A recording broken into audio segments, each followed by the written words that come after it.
우리 예수님은 주기도문의 둘째 간구에서 너희가 이렇게 기도하라 하시면서 나라가 임하시오며 라고 기도하라고 명령하셨습니다. 우리 여러분 오후 시간에 좀 더울 것 같은데 한번 따라해 보실까요? 나라가 임하시오며 하나님 나라가 임하기를 기도합니다. 네, 여기 이 나라는 물론 사람의 나라가 아니라 말씀드린 것처럼 하나님의 나라입니다. 세상 나라가 아니라 천상의 나라입니다. 하나님 그분의 이름이 거룩히 여김을 받으시려면 그분의 나라가 임해서 완성되어야 할 것입니다. 너희는 이렇게 기도하라. 여호와의 이름이 거룩히 여김을 받으시오며 그 다음 나라가 임하시오며 이렇게 기도했는데, 주님의 이름이 거룩히 여김을 받는 가장 확실한 방법은 하나님의 나라, 주님의 나라가 임하고 강성해지고 완성되는 것입니다. 우리 예수님께서는 요한복음 18장 36절에서 그런데 뭐라고 말씀하셨냐면 내 나라는 어디예요? 이 세상에 속하지 않았다라고 말씀하셨습니다. 확실히 하나님의 나라는 세속적인 나라가 아닙니다. 우리가 지금 살고 있는 이 세상 나라가 결코 아닙니다. 그런데 사도 요한이 계시록에서 우리가 지지난주에 말씀을 들었습니다마는 세상 나라가 그리스도의 나라가 된다라고 환상 속에 계시받은 말씀을 주셨습니다. 여러분 기억나시죠? 세상 나라가 그리스도의 나라가 된다. 계시록 11장 15절에 일곱째 천사가 나팔을 불매 하늘에 큰 음성들이 나서 이르되 세상 나라가 우리 주와 그의 그리스도의 나라가 되어 그가 세세토록 왕노릇 하시리로다 하니라고 했습니다. 하지만 이 말씀은 세속의 나라 그 자체가 하나님의 나라로 변화된다는 것을 의미하는 것이 아니라 이 세상 속에서 벌어지고 있는 거짓말과 위선과 죄와 악이 이제 하나님의 나라가 임하면 더 이상 발붙일 공간이 없다는 것을 의미한다고 말씀드린 바 있습니다. 더 이상 거짓말과 위선과 죄와 악이 판을 치지 못하는 그리스도께서 세세토록 왕노릇 하시는 하나님의 나라가 성취된다는 것을 뜻합니다. 여러분 미국의 대통령 취임식이 있었습니다. 한국에도 2년 전에 대통령 취임식이 있었습니다. 이 세상의 나라의 모든 왕들이 아주 개선장군처럼 취임하지만 그렇다고 해서 그들이 통치하는 나라에 재앙이 없는 것은 아닙니다. 고통이 없는 것은 아닙니다. 죄와 악이 없는 것은 아닙니다. 하루에도 수없이 수많은 재앙들이, 사고들이, 사건들이 벌어지고 있습니다. 그들이 완전한 왕이 될 수 없기 때문입니다. 이 나라는, 지금 주님이 말씀하시는 이 나라는 신약시대에 탄생한 그리스도의 교회와 긴밀한 관계를 맺고 있습니다. 오늘 나라가 임하시오며라고 하는 이 둘째 간구를 다루는 본문을 저는 에베소서 4장으로 선택한 이유도 바로 이 때문입니다. 여러분 잘 아시는 것처럼 에베소서는 바울의, 제가 누누이 말씀드리지만 바울의 뭐라고 했습니까? 교회론이다라고 했습니다. 바울의 서신인데 교회론이라고 했습니다. 하나님께서는 그리스도의 교회에 사도와 그 유명한 말씀 사도행 에베소서 4장 11절에 사도와 선지자와 복음 전하는 자, 구약 시대에 복음 전하는 자를 주셨고 신약 시대에 목사와 교사라고 하는 직분을 주셨다고 했습니다. 그 이유와 목적이 무엇입니까? 그리스도가 세우신 그리스도 그분의 몸인 이 교회를 잘 세워가기 위함이다라고 하셨습니다. 그런데 바울은 에베소서 1장에서 이 지상의 교회를 하나님이 마음에 품으신 우주적 계획의 목적이라고 밝힌 바 있습니다. 그러니까 교회가 이 온 우주와 역사와 만물이 존재하는 궁극적 이유요 목적이라는 것이죠.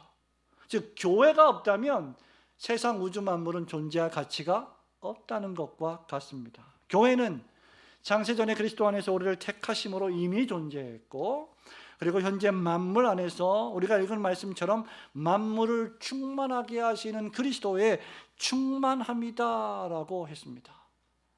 그렇다면 이 교회가, 지금 여러분이 출석해서 함께 예배를 드리고 있는 이 교회가 나라가 임하시오며라는 이 주님의 기도와 어떤 관계가 있을까? 첫째, 나라가 임하시오며 라는 이 기도는 성도 개인 개인이 하나님의 아들을 믿는 것과 아는 것에 하나가 되어 더욱 주님께 순종하기를 원하는 기도입니다. 우리가 나라가 임하기를 원합니다라고 기도할 때 그 기도의 구체적인 뜻은 무엇이냐? 우리 성도 개인 그러한 기도를 하는 성도 개인이 나 자신이 하나님의 아들을 믿고 아는 일에 열심을 내어 하나가 돼서 더욱 주님께 순종하기 위함이다라는 말씀입니다. 여러분 12절과 13절 말씀을 볼까요? 이는 성도를 시작. 이는 성도를 온전하게 하여 봉사의 일을 하게 하며 그리스도의 몸을 세우려 하심이라. 우리가 다 하나님의 아들을 믿는 것과 아는 일에 하나가 되어 온전한 사람을 이루어 그리스도의 장성한 분량이 충만한 데까지 이르리니. 아멘. 말씀드린 바와 같이 주기도문에서요, 주님이 지금 말씀하시는 나라는 무슨 나라라고 했습니까? 하나님의 나라라고 했습니다. 그런데 예수님께서요, 하나님의 나라가 어느 때에 임하겠습니까? 하나님 나라가 보고 싶습니다. 언제 임합니까? 라는 바리새인들의 질문에 대답을 하시면서 누가복음 17장 21절에 뭐라고 말씀하시죠? 유명한 말씀. 하나님의 나라가 여기 있다, 저기 있다고도 못하리니 하나님의 나라는 너희 안에 있느니라 라고 말씀하셨습니다. 여기 너희 아니라고 하는 이 표현은 사람의 내적 본성과 본질로서의 마음 또는 영혼을 가리킵니다. 말하자면 하나님의 은혜로 예수를 믿고 구원받은 변화된 본성의 마음, 신자의 마음, 중생받은 신자의 마음 속에 하나님의 나라가 임했고 하나님의 나라가 있다라고 예수님이 말씀하신 겁니다. 오늘 본문 말씀에서 말하자면 하나님의 나라는 하나님의 성령으로 구원받은 신자의 마음속에 임하는데 바울은 성도가 온전해야 된다는 것을 두 차례나 강조하고 있습니다. 여기 온전하게 하여라고 하는 이 말은 준비시킨다, 훈련시킨다. 12절에 보니까 여러분 온전하게 하여 이렇게 기록을 하고 있죠. 준비시킨다, 훈련시킨다, 어느 목적지에 마침내 도달하게 한다, 그 목적을 성취한다의 뜻을 지닙니다.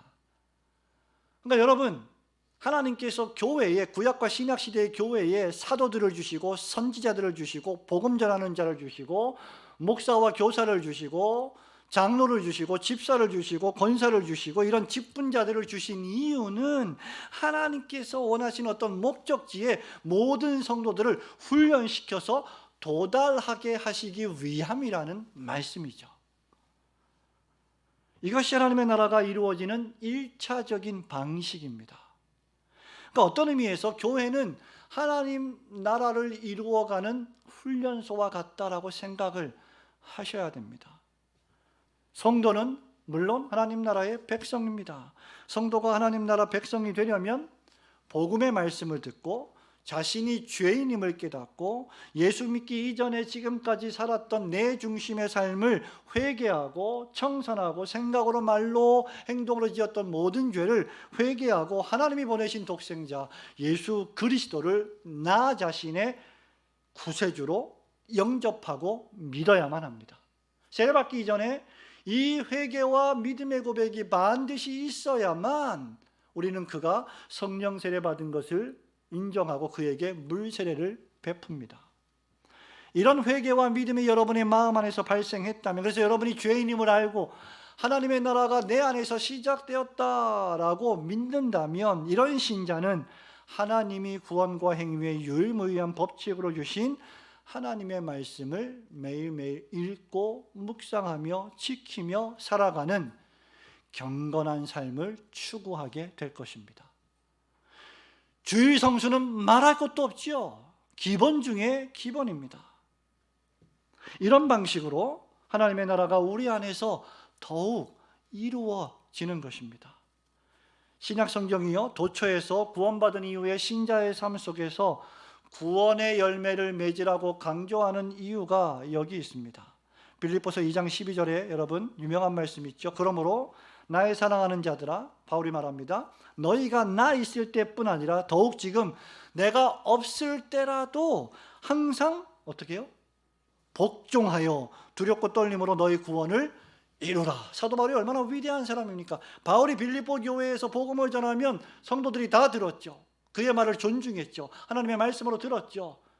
그러니까 바울이 이 말을 하는 겁니다. 내가 너희를 대면하여 설교할 때, 복음을 전할 때만큼이나 더욱 내가 없다 할지라도 너희들은 너희가 받은 구원을 복종하여 이루어가라. 고린도전서 15장 58절에도 이렇게 결론적으로 말합니다. 그러므로 내 사랑하는 형제들아, 그 다음 견실하며, 견실이 무엇입니까? 지속성입니다. 계속 꾸준히 하나님을 섬기라는 것이죠. 견실하며, 그 다음 흔들리지 말고 항상 주의 일에 더욱 힘쓰는 자들이 되라. 이는 너희 수고가 주 안에서 뭐라고요? 헛되지 않은 줄을 내가 압니다. 베드로전서 4장 7절, 우리 오전 말씀 가운데 인용된 말씀이죠. 만물의 마지막에 가까이 왔으니 그러므로 너희는 정신을 차리고 근신하여 기도하라. 시인이 이렇게 노래합니다. 이렇게 근신하여 깨어 기도하는 것은 모든 구약 시대의 성도들의 특징 가운데 하나였습니다. 갈라디아서 5장 16절에서 바울이 또 말하는데, 내가 이르노니 너희는 성령을 따라 행하라. 그리하면 육체의 욕심을 이루지 아니하리라. 육체의 소욕은 성령을 거스르고 성령은 육체를 거스르나니 이 둘이 서로 대적함으로 너희가 원하는 것을 하지 못하게 하려 함이니라. 시편 119편 5절에 마지막으로 이렇게 노래합니다. 시인이 주께서 명령하사 주의 법도를 잘 지키게 하셨나이다. 제가 이렇게 사람답게 주님을 섬기고 예배하고 계명의 말씀을 지키게 된 것은 전부 다 주께서 주의 법도를 나로 하여금 잘 지키게 인도해 주신 주님의 덕분입니다. 그 다음 뭐라고 말하냐면, 내 길을 굳게 정하사 주의 율례를 지키게 하소서. 주님께서 지금까지 나를 인도하셔서 내가 주의 법도를 지켜왔는데, 이제는 뭐라고 말하냐면, 내 스스로 내가 길을 굳게 정하사 주의 율례를 지키게 하소서라고 자기 자신의 의지를 발동시키는 시인의 고백입니다. 하나님이 알아서 다 해주실 테니까 나는 가만히 있겠습니다, 이런 자세가 아니라는 것입니다. 모두가 다 하나님의 은혜이지만 그 은혜가 내 안에서 더욱 풍성해져서 나로 하여금 더욱 열심히 주의 일에 힘쓰는 자가 되게 해주세요라는 기도입니다. 여러분, 이것이 바로 하나님의 말씀과 성령님께서 여러분들을 다스리시고 여러분들에게 요구하시는 의무입니다. 하이데베르그 요리문답 123번을 우리 비로소 한번 문답을 해보겠습니다. 자, 123문, 어떤 것이 두 번째 간구입니까? 답, 시작.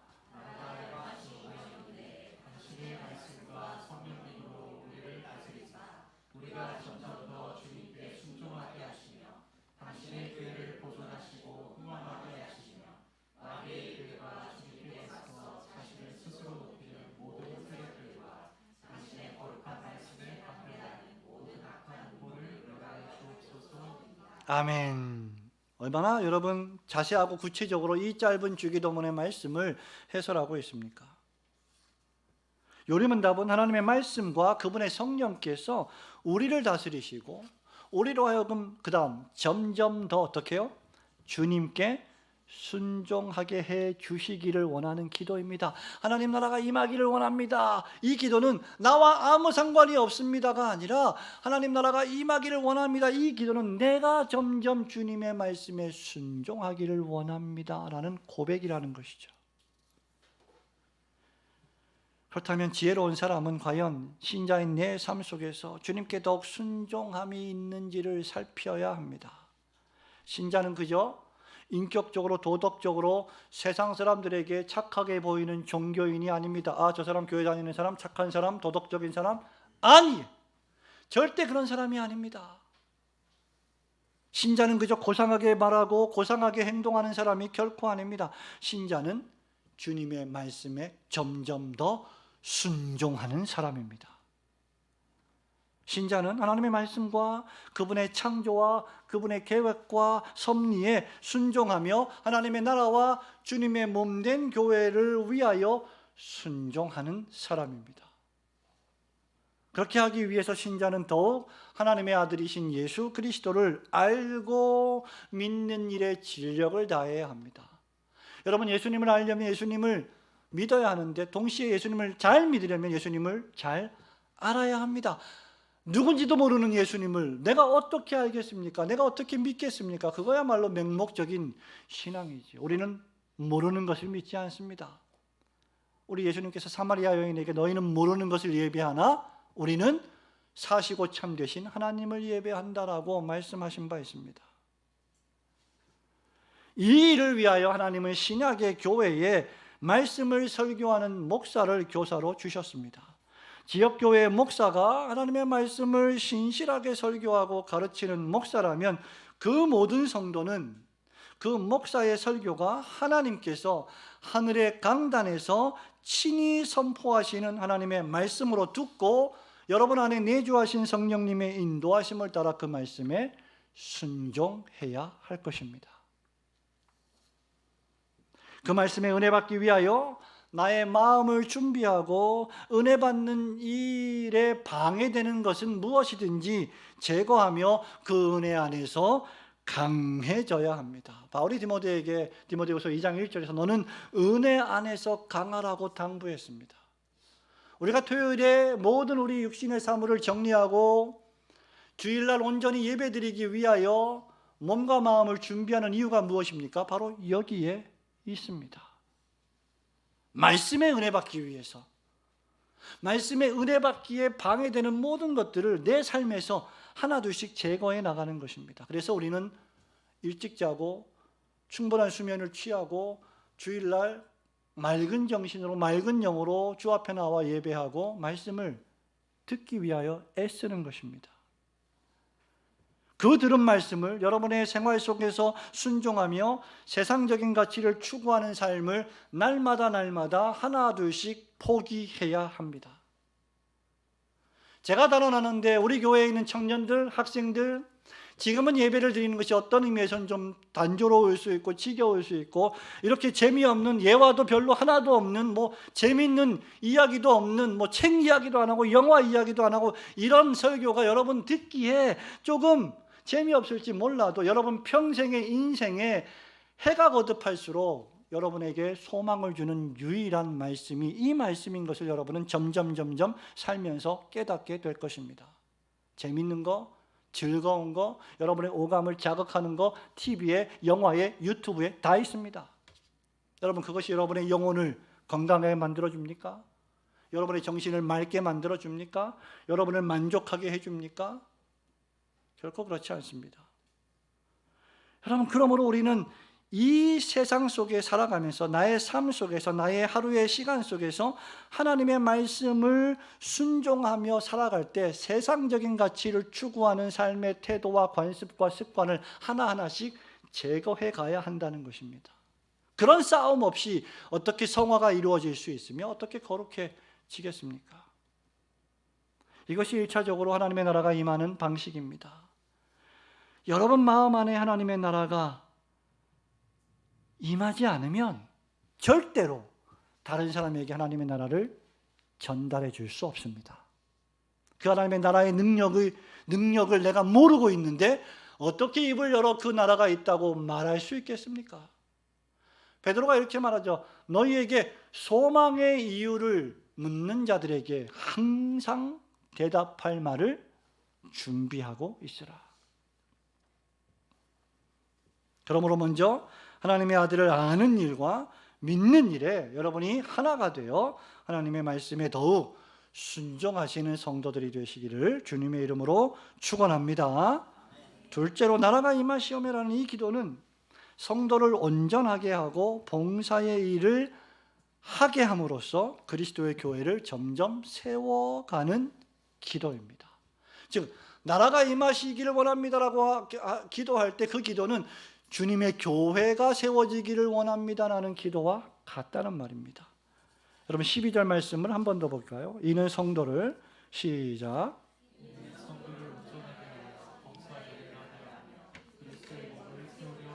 아멘. 그리스도의 몸을 세우려 하십니다.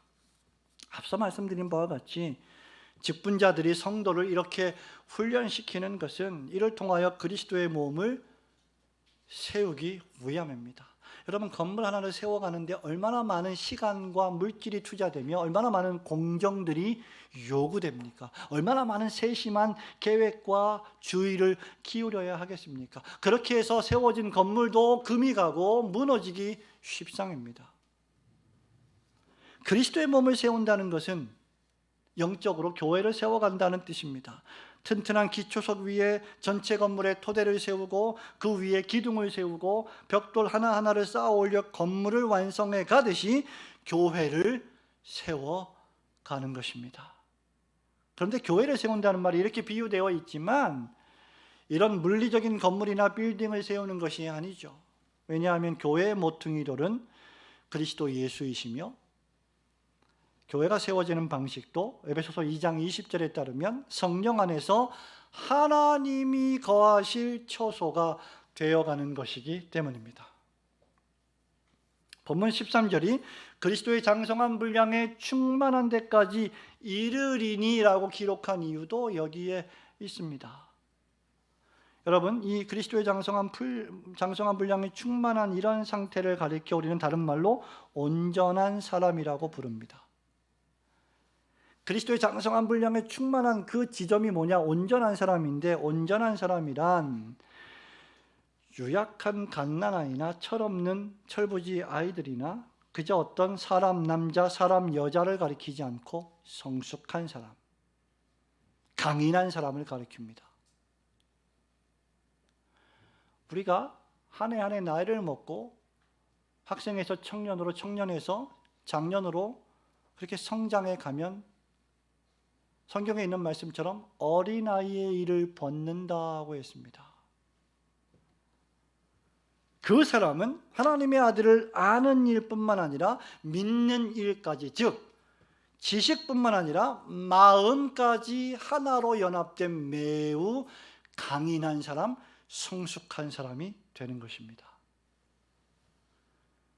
신앙생활의 연륜이 깊어가면 깊어갈수록 더 성숙하고 더 강인하고 더 인내하는 사람이 되어가는 것이 그리스도의 장성한 분량에 충만한 데까지 이루러 가는 것입니다. 이런 온전한 사람을 이루어가는 것이 바로 하나님의 나라가 임하는 방식입니다. 이런 사람들만이 참되게 하나님을 경외하며 봉사의 일을 할 수가 있을 것입니다. 바울은 골로새서 4장 12절에서요, 이단의 공격과 세상 문화와 가치관의 공격 앞에 속수무책으로 흔들리는 골로새 교인들에게 편지하면서요, 이렇게 말합니다. 그리스도 예수의 종인 에바브라가 너희를 위하여 애써 기도하며 너희로, 그 다음, 하나님의 모든 뜻 가운데서 완전하고 확신 있게 서기를 간구한다. 너희들이 하나님의 뜻 안에서 완전하고 확신 있게 서기를, stand firm, 견고하게 흔들리지 않고 서 있기를 내가 간구한다, 기도한다. 그게 사역자의 심정입니다. 빌립보 교회에 편지하면서 이렇게 온전함에 이르는 자들이 실제로 있는데요, 그들이 누구냐면 빌립보서 3장 15절에 표대를 향하여 그리스도 예수 안에서 하나님이 위에서 부르신 부름의 상을 위하여 달려가는 사람들이다 라고 했습니다. 여러분, 우리 그리스도인은 어떤 의미에서 머뭇거릴 여유가 없는 사람입니다. 표대를 향하여 그리스도께서 나를 불러주신 그 부르심의 상을 향하여 매일매일 달리게 하는 사람들이 신자의 삶입니다. 목사님, 맨날 달리면 힘들어서 어떡합니까? 힘들어요. 그러니 잠깐 쉴 때도 있고 또 충전하고 또 달려가는 거죠. 달려가기 위하여 우리에게 하나님은 또 때때로 휴식을 주십니다. 여러분, 이런 온전한 성도들이 교회 안에 많을수록 이렇게 온전함을 이루려 하는 영적인 신자들이 많아질수록 교회는 잘 세워지고 나아가 강건해집니다. 계속해서 요리문답 역시 나라가 임하시오며라는 이 기도는 주님의 말씀과 성령님으로 우리를 다스리사 우리가 점점 더 주님께 순종하게 하실 뿐만 아니라 그 다음 그분의 교회를 보존하시고 흥왕하게 해달라는 기도라고 진술하고 있습니다. 여기 보존은 보호하시고 지켜주시기를 원하는 표현이며, 흥왕하게 해달라는 말은 숫자적으로 성장하고 증가하게 해달라는 표현입니다. 요리문답은 교회의 보존과 성장을 위해 기도합니다. 왜냐하면 성도 개인 한 명 한 명의 온전함이 교회를 통하여 이루어지기 때문입니다. 교회의 모든 성도들은 세상 사람들이 복음의 말씀을 듣고 회개하고 예수 그리스도를 믿고 구세주로 믿고 영접하는 일을 위하여 스스로 전도하며 또한 기도해야 합니다. 지상에서 교회 없는 하나님의 나라는 존재하지 않습니다. 하나님은 지상에 교회를 세우셔서 하나님 나라가 있음을 증거하시고 하나님 나라를 세워가십니다. 이런 의미에서 교회는 하나님의 나라를 성취하는 기관입니다. 이런 의미에서 교회는 하나님의 나라가 완성되어가는 구속의 방편입니다. 그래서 교회는 동호회가 아닙니다. 사교단체가 아닙니다. 그저 교회에 와서 일주일에 한 번 교회에 와서 정보를 교환하고 사업의 견해를 나누고 먹고 마시며 노는 그런 단체가 아닙니다. 교회는 세속의 정치 이념을 선동하는 기관도 결코 아닙니다. 교회는 하나님의 나라의 복음을 설교함으로 하나님 나라를 이루어가는 구속의 기관입니다. 지상에서 모든 하나님 나라에 참된 백성들은 모두 다 교회에 속해 있습니다. 다윗은 죄를 회개하며 사죄의 은총을 받은 후에 시편 51편 18절에서 이렇게 고백했습니다. 주의 은택으로 시온의 선을 행하시고 예루살렘 성을 쌓으소서. 주의 은택으로 시온 교회에 선을 베풀어 주시고 예루살렘 성 교회, 영적인 교회를 그 성을 쌓아 주소서. 그것이 다윗의 관심이었습니다. 그것이 바울의 관심이었습니다. 교회의 모든 성도들은 여러분이 섬기는 교회가 참된 복음을 선포할 수 있도록, 사역자들이 참된 복음 설교를 할 수 있도록 기도하셔야 합니다. 그런 심령이 그 말씀에 더 은혜를 받을 것이기 때문입니다. 또한 그 일을 통하여 온 세상에서 하나님을 경외하고 주 예수 그리스도를 구주로 고백하며 하나님의 공의가, 은혜가 교회를 통해 퍼져나가기를 위해 기도해야 합니다. 사도 바울이 뛰어난 인물이었지만 사도 바울은 13개의 편지를 쓰면서 모든 교회들을 향하여 뭐라고 부탁을 했냐면 복음을 전하는 우리들을 위하여 기도해 주십시오라고 기도했습니다. 우리를 위하여 기도하라. 우리가 마음이 담대하여 입을 열어 하나님의 말씀을 가감없이 전할 수 있도록 기도해 달라고 부탁했습니다. 특별히 바울은 종말이 가까울수록 더욱 그렇게 해야 한다고 말했는데 그 이유가 무엇입니까? 사도들의 설교 사역을 통하여 주의 말씀이 퍼져나가 영광스럽게 되기 때문입니다. 데살로니가후서 3장 1절입니다. 끝으로 형제들아 너희는 우리를 위하여 기도하기를 주의 말씀이 너희 가운데서와 같이 퍼져나가 영광스럽게 되고.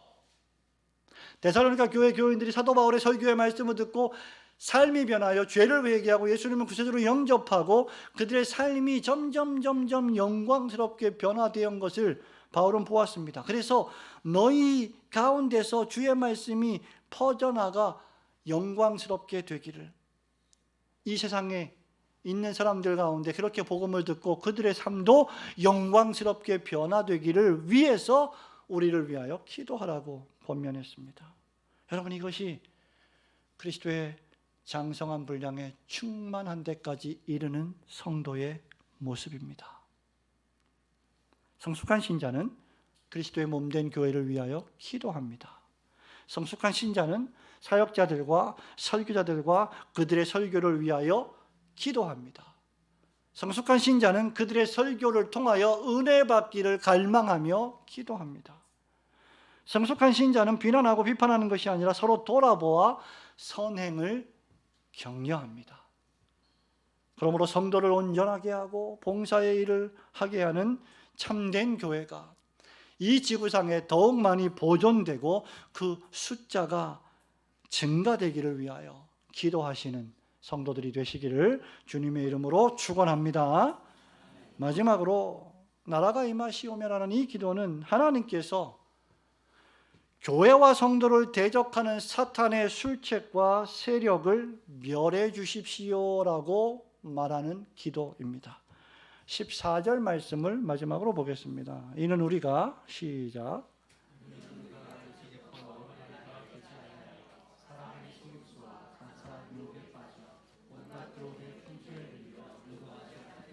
아멘. 여러분, 왜 우리는 교회의 보존과 부흥과 흥왕, 즉 성장과 발전을 위해 기도해야 할까요? 왜 이런 방식으로 하나님의 나라가 임하기를 간구해야 하는 것입니까? 이유는 이 세상이 불완전하기 때문이고 이 세상에서 어두움의 공중권세자가 활동하는 사단과 마귀들이 여러분들을 유혹하고 교회를 공격하기 때문입니다. 우리가 오전에 들은 말씀처럼 말이죠. 바울은 본문에서 사람의 속임수와 간사한 유혹과 교훈의 풍조 세 가지를 언급하고 있습니다. 이것들에게 빠지지 말고 이것들 때문에 너희들이 마음이 막 요동쳐서 주님으로부터 멀리, 교회로부터 멀리 떨어져 나가지 않게 조심하라고 경고하는 것입니다. 여기 밀려 요동한다는 말은 앞뒤로 좌우로 위아래로 심하게 요동치며 중심을 잡지 못하고 쓰러진다는 것입니다.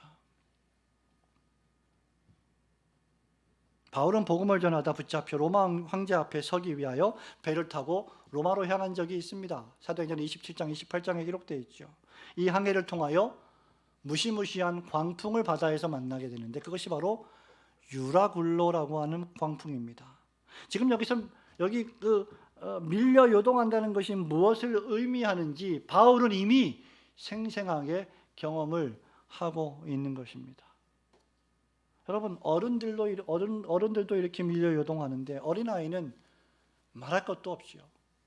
그래서 어린아이와 같이 되지 아니하여라고 말한 거예요.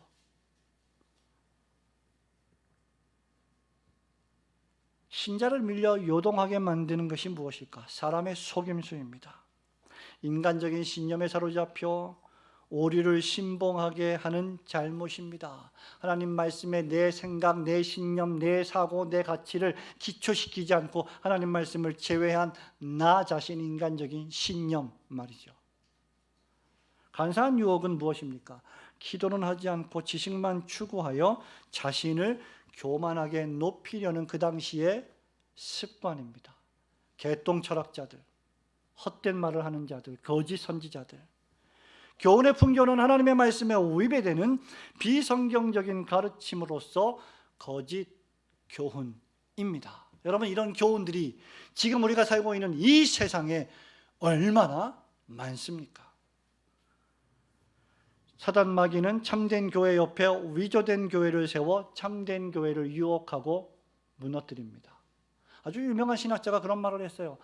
마귀는 참된 교회 옆에 언제든지 거짓된 교회, 위조된 교회를 세워서 참된 교회를 무너뜨리려 한다. 각종 신유은사, 축사, 신사도주의 등과 같은 거짓 교훈을 퍼뜨립니다. 이것은 사단 마귀가 신자를 유혹하는 3대 방식입니다. 그리고 신자가 이런 것에 미혹되면 요동하게 되고 어린아이와 같이 유치해지며 하나님 나라를 이루는 일을 위하여 기도에 집중하지 못하게 만듭니다. 그래서 베드로전서 5장 8절에서 근신하라 깨어라 너희 대적 마귀가 우는 사자같이 두루다니며 삼킬 자를 찾나니 라고 경고한 바 있으며 또 9절에서는 그 해결책을 제시하는데 너희는 믿음을 굳건하게 하여 그를 대적하라 이렇게 말했습니다. 성도 여러분, 불신앙과 불순종, 원망, 불평, 그리고 나아가 배교는 갑자기 시작되지 않습니다. 갑자기 누가 불순종하는 거 아닙니다. 오랫동안 은혜 받는 생활을 게을리하고 은혜의 방편을 게을리하고 그 결과 벌어지는 것이죠. 먼지 쌓인 성경책과 더불어 시작됩니다. 무릎 꿇지 않는 시간이 많아질수록 그런 일들이 시작됩니다. 무슨 말입니까? 불신앙과 불순종을 넘어 하나님의 나라가 임하기를 우리가 간절히 사모하며 사단의 세력과 술책이 멸하지기를 기도하는 신자는 반드시 하나님 말씀에 창념하게 되어 있습니다. 무릎을 꿇고 기도하게 되어 있습니다. 적군이 쳐들어오는데 가만히 앉아서 싸울 사람이 누가 있겠습니까? 장비를 챙기고 무기를 챙겨서 싸움에 임해야 되겠죠. 우리 그리스도인들의 영적 전투의 무기는 말씀과 기도입니다. 하나님 말씀을 읽으며 전신갑주를 갖추고 의의 호심경 예수 그리스도의 의를 심장에 부착하고 소망의 투구를 쓰고 믿음의 방패를 가지고 모든 적의 불화살들을 막아내면서 하나님의 말씀과 기도에 천착할 때, 그때 그는 마귀의 유혹에서 이길 수 있을 것입니다. 그러나 하나님 말씀인 성경을 여러분 일주일 동안 단 한 줄도 읽지 않는다면 그 성경책에는 먼지가 쌓일 것이고, 그런 사람은 마귀를 대적하기는커녕 마귀의 유혹에 자신도 모르는 사이에 넘어가게 됩니다. 그렇게 강인한 사람, 온전한 사람인 신자는 나라가 임하시오며라는 기도를 할 때 마귀를 대적할 줄 알아야 합니다. 며칠 전에 우리 교회 어떤 성도가 할머니에게, 예수님을 믿지 않는 할머니에게 복음을 전하는데 그 할머니가 자꾸 자기를 데려가기를, 죽기를 원하는 그러한 말을 한다고 하는 것을 들었습니다. 그래서 이 집사님이 하나님 앞에 간절히 기도하면서 그런 헛된 영, 사악한 영에서 떠나고 그 영들이 물러가기를 기도했습니다. 여러분, 그것이 영적 전투입니다.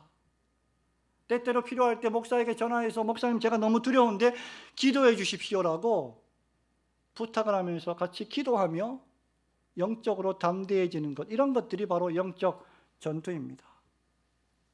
하이데벨크 요리문답 마지막 부분에서 나라가 임하시오며라는 기도가 마귀의 일들과 주님께 맞서 자신을 스스로 높이는 모든 세력들과 당신의 거룩한 말씀에 반대하는 모든 악한 음모를 멸하여 달라는 기도다라고 진술하고 있습니다.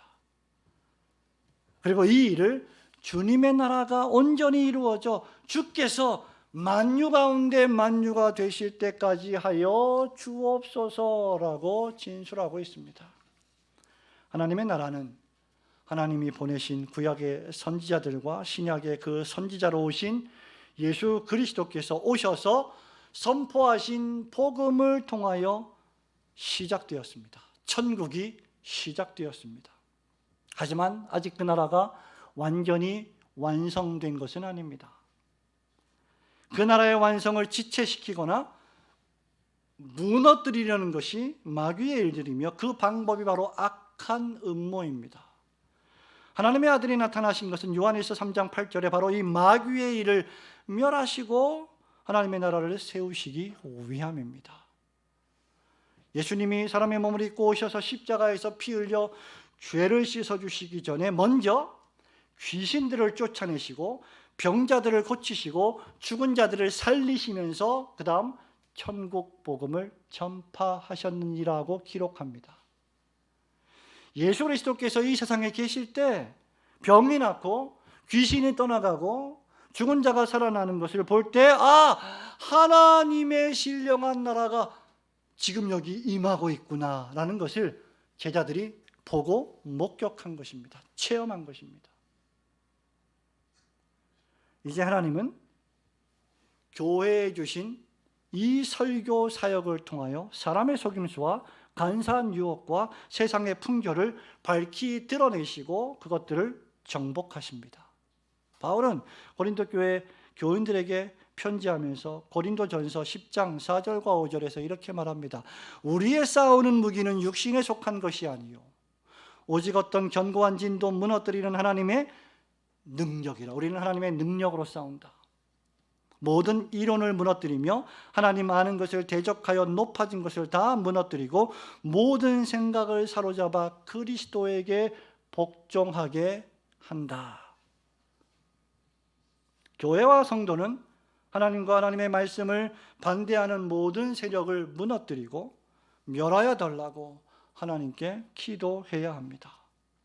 사도 바울은 로마서 편지를 마감하면서 16장 20절에서요. 평강의 하나님께서 속히 사탄을 너희 발 아래에서 상하게 하시리라고 공적으로 기도한 바 있습니다. 하나님께서 속히, 평강의 하나님께서 속히 사탄을 너희 발 아래에서 상하게 하시리라. 그것이 나라가 임하시오며라는 기도에 담겨 있는 의미라는 것입니다. 그러므로 사탄의 나라와 세력이 무너지고 하나님의 나라와 말씀이 흥왕하여지도록 기도하고 간구하시는 성도들이 되시기를 주님의 이름으로 축원합니다. 성도 여러분, 말씀을 맺습니다. 바울은 15절에서 오직 사랑 안에서 참된 것을 하여 범사에 그에게까지 자랄지라. 그는 머리니 곧 그리스도라. 여러분, 어디까지 자라라고 했습니까? 바울이 그에게까지 자랄지라. 누구요? 그리스도. 우리의 모델은 그리스도이십니다. 그리스도에게까지 자라야 한다. 그럼 얼마나 높은 표준입니까? 그렇게 하이데베르크 요리문답도 하나님의 나라가 온전히 이루어지면 우리 주님 되시는 그리스도께서 만유의 주가 되실 텐데 만유 안에 계실 것이라고 진술할 텐데 그때 그날이 올 때까지 우리는 그리스도의 장성한 분량에 충만한 데에 이르도록 성장해야 합니다.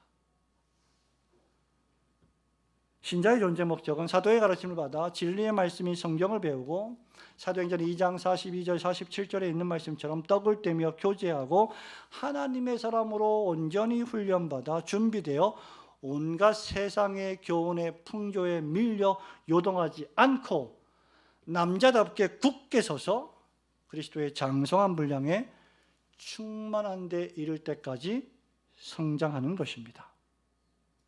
성도 여러분, 하나님의 나라는 여러분의 마음 안에서 이미 시작되었습니다. 믿으시기를 축원합니다. 하지만 그 나라가 아직 완성되지는 않았습니다.